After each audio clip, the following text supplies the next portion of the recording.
بسم الله الرحمن الرحيم. الحمد لله رب العالمين، أحمده تعالى حمدا يليق بجلاله وكبرياء سلطانه، والصلاة والسلام على أشرف الأنبياء المرسلين سيدنا محمد وعلى آله وأصحابه أجمعين. بعد، معاشر الإخوة والأخوات، تحية طيبة مباركة. السلام عليكم ورحمة الله وبركاته. Kuna makundi ya watu ambao kwamba Mtume sallallahu alaihi wasallam ametaja kwamba makundi hayo ni makundi ya watu motoni. Waislamu tujihadharini sana tusije tukawa katika moja ya makundi hayo, na insha Allah tabaraka taala tutataja makundi haya katika klipu tofauti.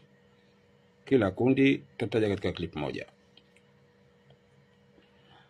Katika hadithi ambayo kwamba kaisimulia Abu Huraira radhiyallahu ta'ala anhu, na wakaipokea maimamu hadithi akiwemo al-Imam Muslim katika sahihi yake, Mtume sallallahu alayhi wasallam anasema, sinfani min ahli an-nari lam arahuma, qaumun ma'ahum siyatun ka'adhnab al-baqar yadribuna biha an-nas.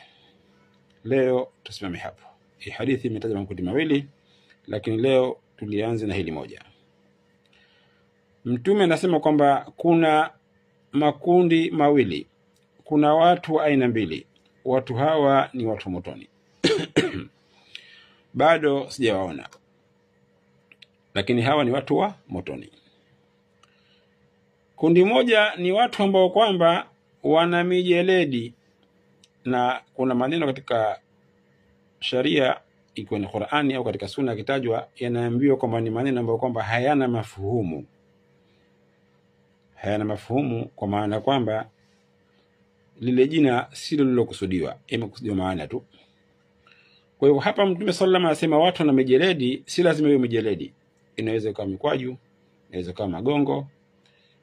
Lakini tena utatia akilini mwako wewe kwamba ikiwa ana mijeledi au magongo au mikwaju watapata malipo hayo ambayo kwamba tunaenda kuyataja hapo mbele. Vipi atakayekuwa na bunduki, atakayekuwa na panga, atakayekuwa na kisu? Hilo linafahamika kwa kila mwenye akili. Kwa hivyo Mtume sallallahu alayhi wasallam anasema moja ni kundi ambalo kwamba watu wana mijeledi. Mijeledi hiyo utadhania ni mikia ya ng'ombe, wanawapiga watu kwa mijeledi hiyo. Sasa leo ukiangalia ulimwengu wa leo, hasa utakuta kwamba wenye kufanya mambo haya ni